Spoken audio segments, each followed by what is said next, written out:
Dihitung dari jumlah yang awal dikurangi dengan biaya operasional sehingga itulah yang diterima dan itulah yang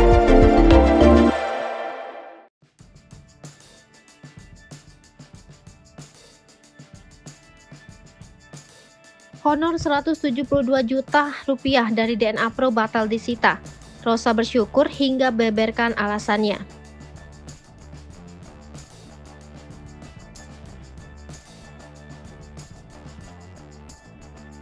Beberapa artis tanah air terseret kasus investasi bodong DNA Pro, salah satunya adalah penyanyi Rosa.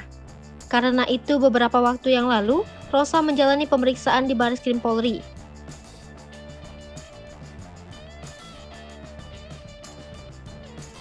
Diketahui Rosa sempat menerima uang sebesar Rp172 juta dari DNA Pro sebagai honor manggung di akhir 2021 lalu.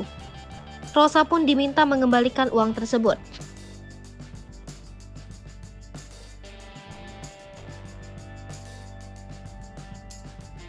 Awalnya, honor Rosa disita, namun pada akhirnya keputusan tersebut batal dilakukan.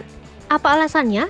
Dilansir dari Tribun Style, itu karena Rosa terbukti tidak mempromosikan DNA Pro. Saat itu Rosa hanya menjalankan tugasnya sebagai penyanyi saja. Selain Rosa, ada juga selebriti seperti Ivan Gunawan, Rizky Bilar, hingga DJ Unah yang terseret kasus DNA Pro.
Hai pemirsa Sri Popo TV, jangan lupa komen, like, dan subscribe, serta tonton terus berita-berita terupdate lainnya ya.